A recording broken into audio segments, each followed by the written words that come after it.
اللہ اللہ اللہ لا الہ الا ہو۔ الحمد للہ وکفی وسلام علی عباده الذین اصطفى اما بعد اعوذ باللہ من الشیطان الرجیم بسم اللہ الرحمن الرحیم وَلِكُلِّ أُمَّةٍ جَعَلْنَا مَنْسَكًا لِيَذْكُرُوا اسْمَ اللَّهِ عَلَى مَا رَزَقَهُم مِّن بَهِيمَةِ الْأَنْعَامِ فَإِلَٰهُكُمْ إِلَٰهٌ وَاحِدٌ فَلَهُ أَسْلِمُوا وَبَشِّرِ الْمُخْبِتِينَ۔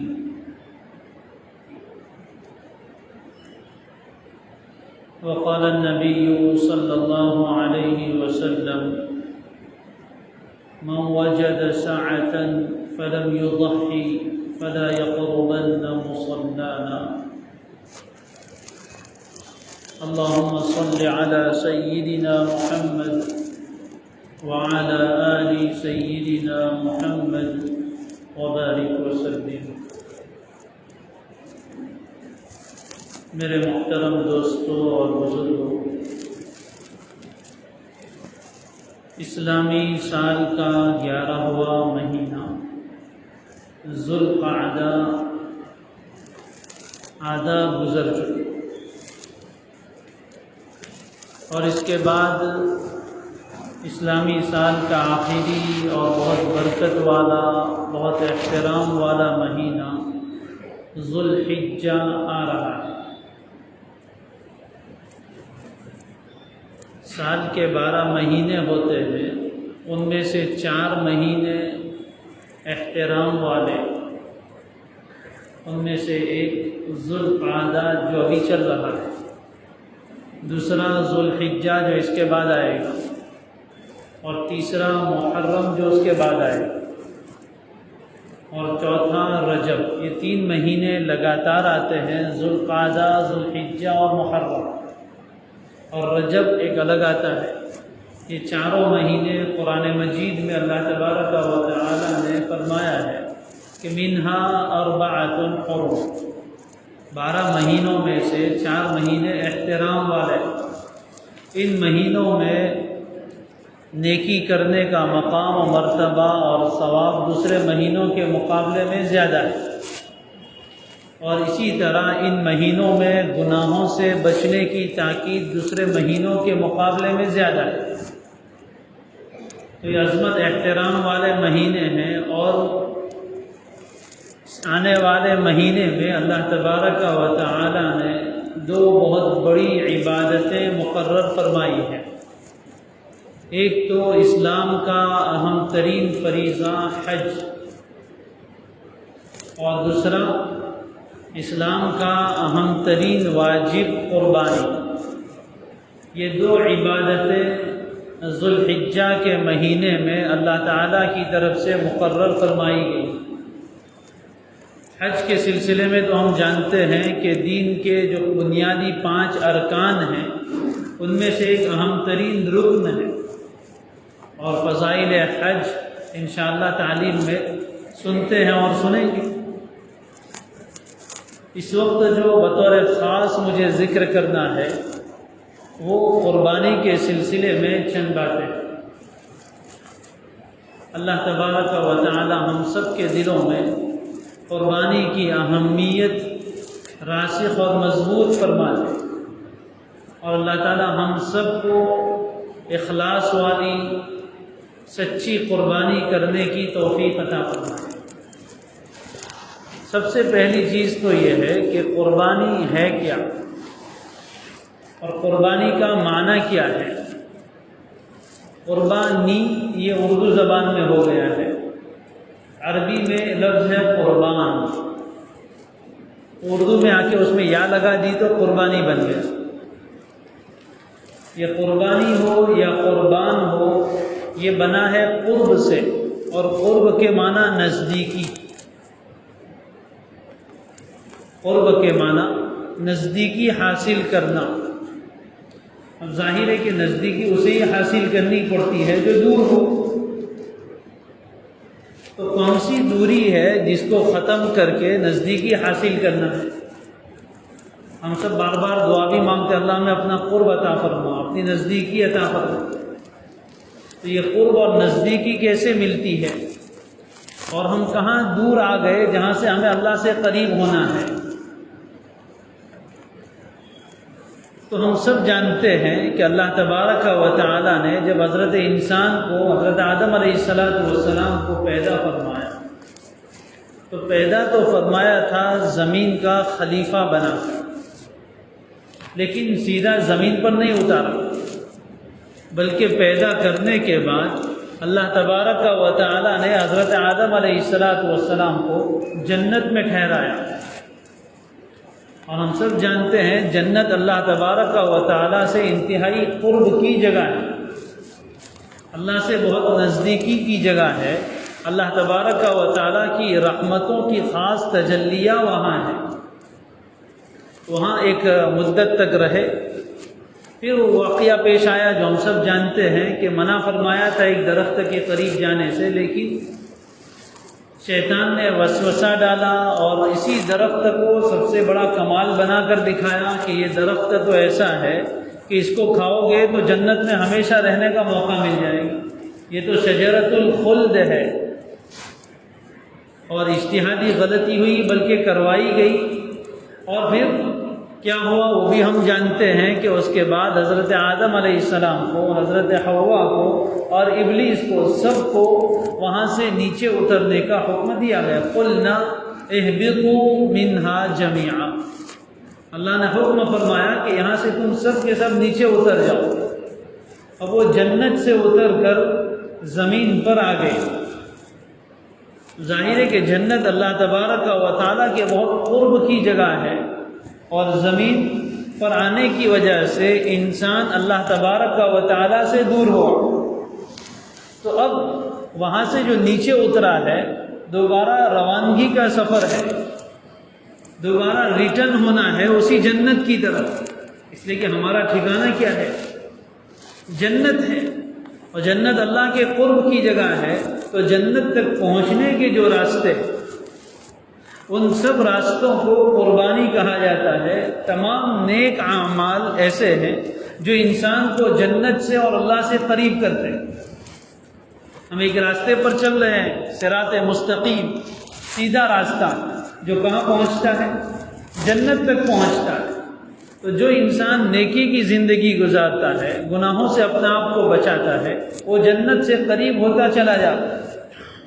اب کون سا عمل جنت سے کتنا قریب کرتا ہے وہ ہم نہیں جانتے۔ کچھ اعمال ایسے ہیں جو جنت سے تھوڑا قریب کرتے ہیں، اور کچھ اعمال ایسے ہیں جو انسان کو جنت سے بہت زیادہ قریب کرتے ہیں۔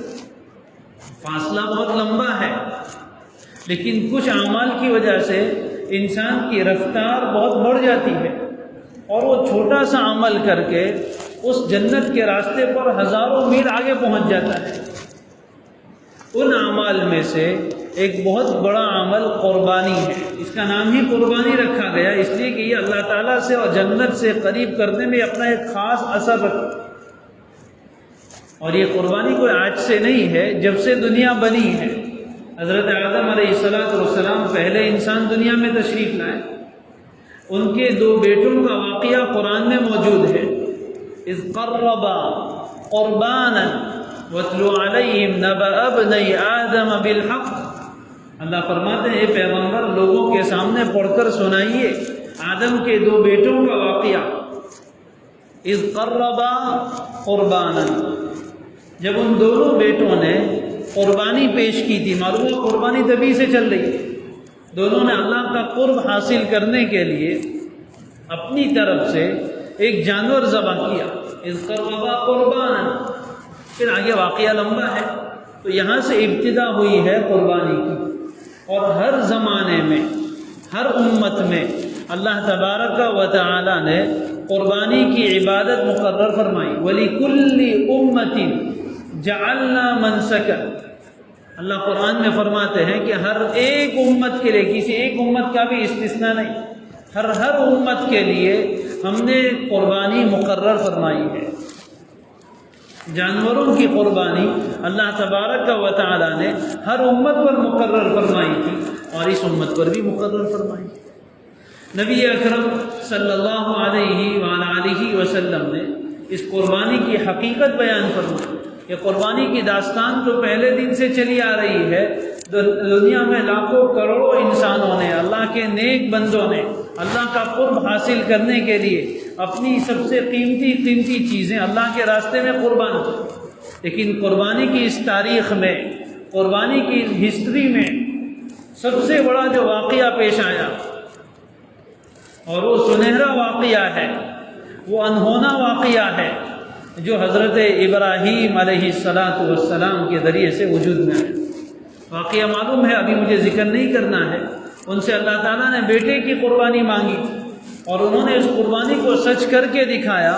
اللہ کی طرف سے اعلان ہوا قد صدقت الرؤیا۔ یہ قربانی کی تاریخ اور ہسٹری میں ایک ایسا واقعہ ہے جس نے انقلاب برپا کر دیا۔ اس لیے جب نبی اکرم صلی اللہ علیہ وسلم سے پوچھا گیا کہ ما هذه الاضاحی یا رسول اللہ کے رسول، یہ قربانیاں کیا ہیں، یعنی اس کی کیا حقیقت ہے؟ تو آپ نے فرمایا تھا سنت ابیکم ابراہیم، یہ تمہارے والد حضرت ابراہیم کی سنت اور ان کا طریقہ ہے، ان کی یادگار ہے۔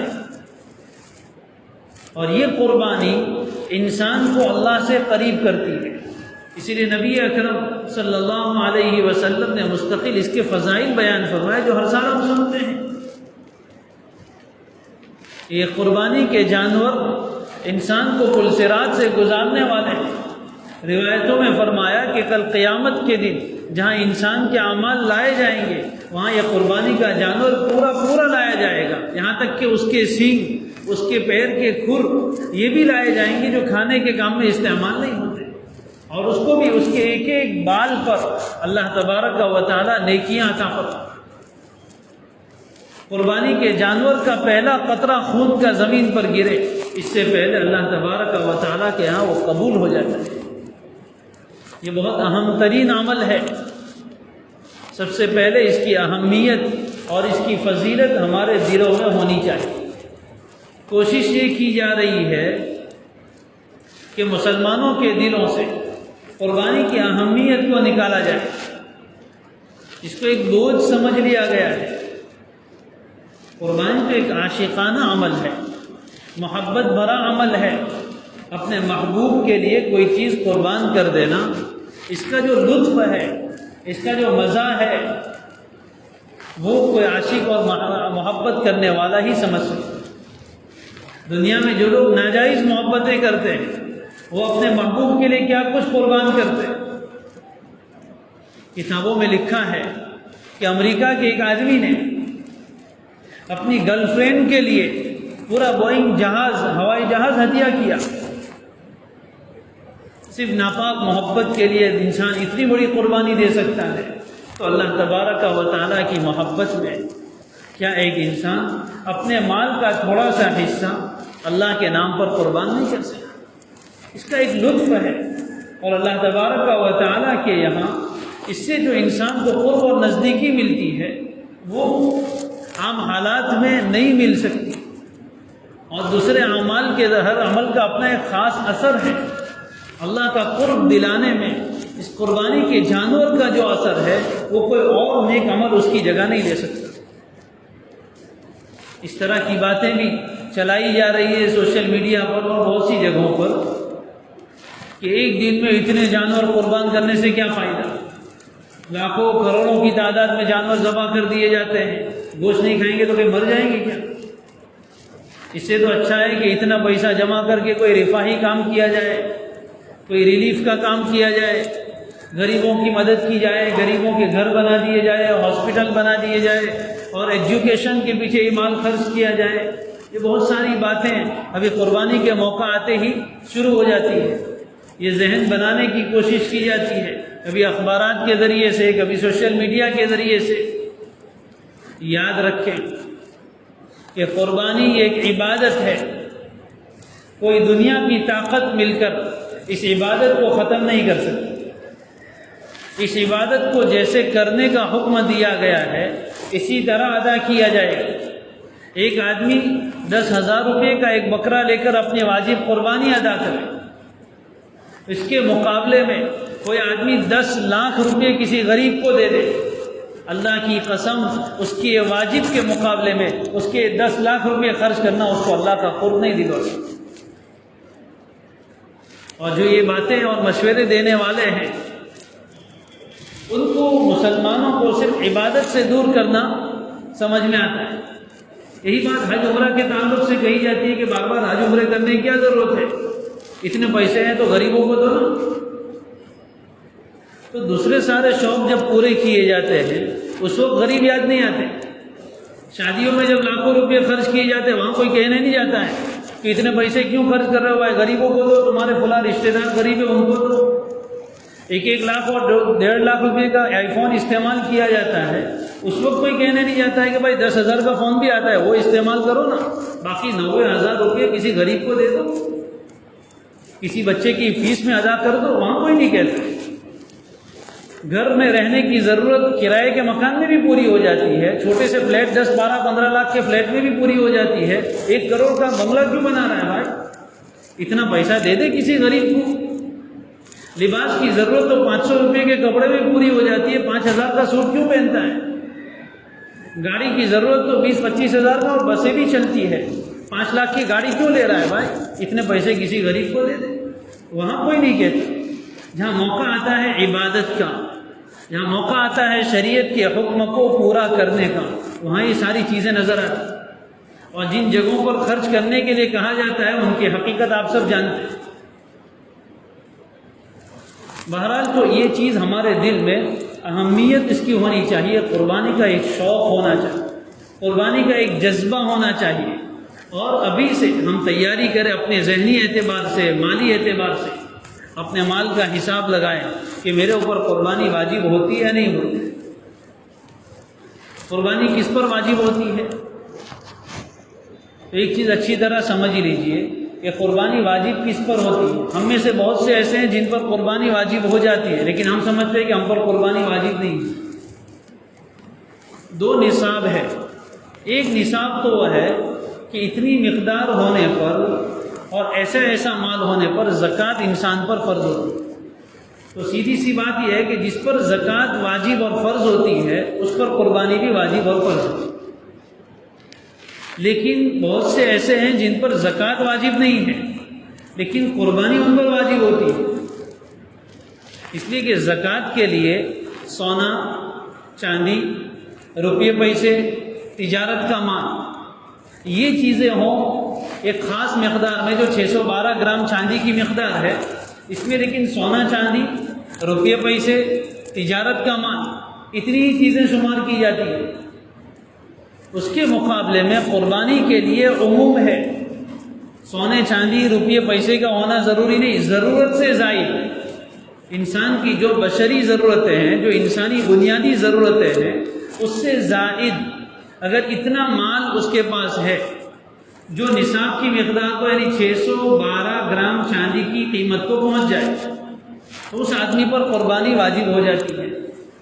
مثال کے طور پر ایک آدمی کے پاس 2 مکان ہیں، ایک مکان میں وہ رہتا ہے اور ایک مکان ایسے ہی پڑا ہے، تو زکوٰۃ جب ادا کرنے کا موقع آئے گا تو یہ ایک زائد جو مکان ہے اس کو شمار نہیں کیا جائے، لیکن قربانی کے موقع پر اس کو بھی شمار کیا جائے۔ گھر میں بہت سی ایسی چیزیں ہیں جو ضرورت کی نہیں ہے، اس کے بغیر بھی ضرورت پوری ہو جاتی ہے، وہ زائد ہے، استعمال میں بھی نہیں آتی ہے، تو وہ چیزیں بھی اس میں شمار کی جائے گی۔ ایک آدمی کے پاس 2 موبائل فون ہیں، ایک سے اس کا کام چل جاتا ہے، دوسرا ایسے ہی شوق کے لیے رکھا ہے، تو یہ ضرورت سے زائد ہے۔ ایک آدمی کے پاس 2 بائک ہے، ایک بائک سے اس کا کام چل جاتا ہے، ایک شوق کے لیے رکھ چھوڑی ہے، یہ ضرورت سے زائد ہے، اس کو بھی شمار کیا جائے۔ اسی طرح گھر میں بہت سے ایسے برتن ہوتے ہیں کہ جو سال میں کبھی استعمال میں نہیں آتے، وہ بھی اس میں شمار کیا جائے گا۔ بہت سے ایسے کپڑے ہوتے ہیں جو شادی کا ویڈنگ ڈریس لے کر بیوی نے رکھا ہے 50,000 کا، ایک دن پہنا آپ کبھی پہنتی نہیں، بس ایسے ہی کباٹ میں لٹکا کے رکھا ہے، یہ بھی ضرورت سے زائد ہے، اس کی بھی قیمت شمار کر کے اگر پہنچ جاتی ہو اتنی مقدار کو تو اس پر قربانی واجب ہو جائے۔ لہذا کسی معتبر عالم کے پاس جا کر اپنے مال کا حساب کروا دے کہ مجھ پر قربانی واجب ہوتی ہے یا نہیں ہوتی۔ اگر واجب ہوتی ہے تو اس کا انتظام ابھی سے کرے، اور جن کو اللہ تبارک و تعالیٰ نے مال دے رکھا ہے وہ ابھی سے اپنے مال کا حصہ الگ کرے کہ اتنے پیسے کی مجھے قربانی کرنی ہے۔ واجب قربانی تو کرنی ہی کرنی ہے، اس کے علاوہ نفل قربانی کا بھی اہتمام کرے۔ اللہ نے اگر مال دیا ہے تو نفل قربانی کا بھی اہتمام کرے کہ میں اور بھی قربانی کروں گا، ایک کے بجائے دو کے بجائے 4 کروں گا۔ تو اس کے لیے یہ قرب کا اللہ کی نزدیکی کا ذریعہ ہے۔ شوق ہونا چاہیے، دن بدن دلوں سے قربانی کا شوق نکلتا چلا جائے۔ ایک بوجھ سمجھتے ہیں کہ حصہ لکھوا دیں گے 1.5-2 ہزار میں حصہ ہو جاتا ہے، اب کیا ضرورت ہے 12-15 ہزار روپے کا بکرا لانے کی، 1.5-2 ہزار میں حصہ لکھوا دیں گے، اپنی قربانی ہو گئی، ہو جاتی ہے، اس کا کوئی انکار نہیں ہے۔ لیکن کیا محبت کا تقاضا یہی ہے؟ کیا گوشت کھانے کے محتاج یعنی وہاں بہت محتاج ہے، لوگ بہت غریب ہیں، تو اپنے یہاں سب کم ہو گئے ہیں، اپنے یہاں سب پیٹ بھرے ہوئے لوگ ہیں۔ قربانی کے دن ذرا جا کر جائزہ لیجئے شہر کا، کتنے لوگوں کے یہاں ایک بوٹی گوشت بھی نہیں پہنچتا ہے، اور پہنچ بھی جاتا ہو تب یہ ہماری ضرورت ہے ہم اپنے ہاتھ سے اپنی جانور کو قربان کریں، اور جتنا ہو سکے زیادہ مال قربانی پر لگائیں، تو یہ اللہ تبارک و تعالیٰ کے قرب کا اور اس کی نزدیکی کا ذریعہ ہے۔ اس لیے ابھی سے فکر کریں کہ ہمیں اس سال شاندار قربانی کرنی ہے، اللہ کو راضی کرنے۔ ہر انسان کی مالی حیثیت اللہ جانتے ہیں، ایک دوسرے پر فیصلے لگانے کی ضرورت نہیں ہے۔ ہر انسان اپنی حالت جانتا ہے کہ میرے پاس کتنا مال ہے اور اس میں سے میں کتنا قربان کر سکوں۔ اللہ کے بہت سے نیک بندے اور بندیاں ایسی بھی ہیں جو قربانی کر کے جو کچھ ہے سب کچھ ختم کر دیتے، سال بھر بچاتے ہیں تھوڑا تھوڑا کر کے، 10-15 ہزار روپے ہوتے ہیں، قربانی کے دن سارا مال خرچ کر دیتے ہیں۔ اور ایسے لوگوں کو بھی میں جانتا ہوں جن کے پاس قربانی کا جانور لانے کے پیسے ہوتے ہیں، لیکن قربانی کے جانور کو ذبح کرنے اور اس کی کٹنگ کے پیسے وہ قرض دے کر دیتے ہیں، لیکن خوشی سے قربانی کرتے ہیں۔ پھر اللہ تبارک و تعالیٰ اس کے بدلے میں خوب نوازتے ہیں، دنیا میں بھی نوازتے ہیں، اور آخرت میں جو ملنے والا ہے ملے گا انشاءاللہ۔ اللہ تبارک و تعالیٰ ہم سب کو قربانی کی اہمیت کو، اس کی فضیلت کو سمجھنے کی اور قربانی کرنے کی توفیق عطا فرمائے۔ وآخر دعوانا ان الحمد للہ رب العالمین۔